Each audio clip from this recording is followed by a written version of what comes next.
The Cuban Missile Crisis was the closest the world ever came to a nuclear war.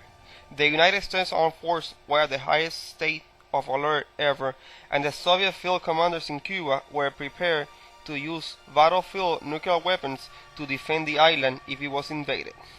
Luckily, thanks to the brave of two men, President John F. Kennedy and Prime Nikita Khrushchev, war was avoided. In 1962, the Soviet Union was desperately behind the United States in the arms race. Soviet missiles were only powerful enough to be launched against Europe, but US missiles were capable of striking the entire Soviet Union. In May 1962, Soviet Premier Nikita Khrushchev conceived the idea of placing intermediate-range missiles in Cuba.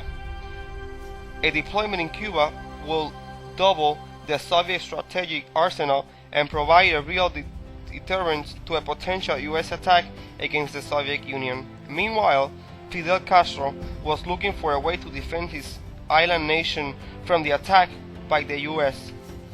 Ever since the fall of Bay Peaks in 1961, Castro felt a second attack was coming. As a result, he approved Khrushchev's plan to place missiles on the island. In summer 1962, the Soviet Union worked quickly and secretly to build its missile installations in Cuba. For the United States, the crisis began on October 15, 1962.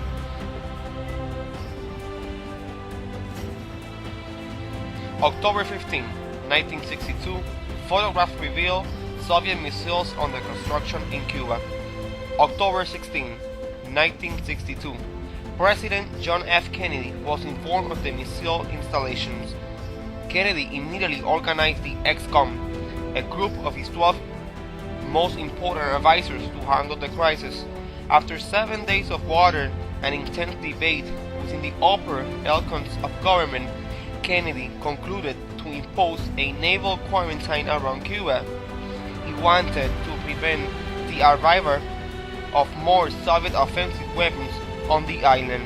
On October the 22nd, Kennedy announces the discovery of the missiles installations to the public and his decision to quarantine Cuba. He also proclaimed that any nuclear missile launched from Cuba will be regarded as an attack on the United States by the Soviet Union, and demanded that the Soviets remove all of their offensive weapons from Cuba. Tensions began to build on both sides.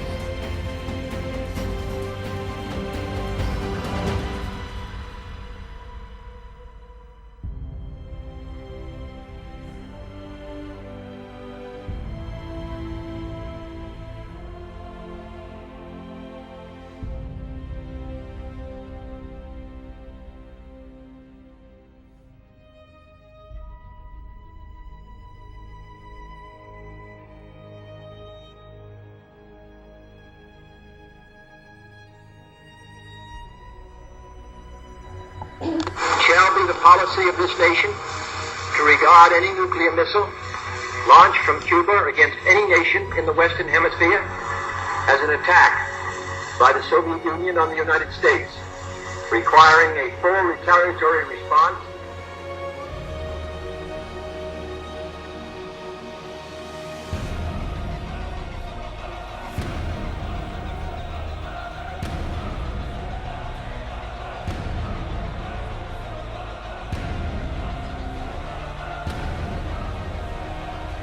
On October the 25th, Kennedy put the quarantine line back and raised military readiness to DEFCON 2. Then on the 26th, XCOM heard from Khrushchev in an impatient letter. He proposed removing Soviet missiles and personnel if the US were warranted not to invade Cuba. October the 27th was the worst day for the crisis. A U-2 was shot down over Cuba, and XCOM received a second letter from Khrushchev demanding the removal of US missiles in Turkey in exchange for Soviet missiles in Cuba.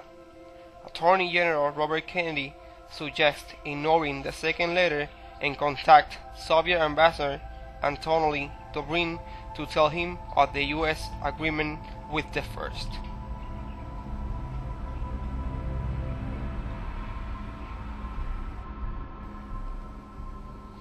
Tensions finally began to ease on October 28 when Khrushchev announced that he would dismantle the installations and return the missiles to the Soviet Union, expressing his trust that the United States would not invade Cuba. Further negotiations were held to implement the October 28 agreement, including a United States demand that Soviet light bombers to be removed from Cuba, and specifying the exact form and conditions of the United States assurance not to invade Cuba. The crisis lasted 13 days. The Soviet Union sent 40,000 men to Cuba with 60 missiles. This was the most terrifying time in US history due to a possible nuclear war.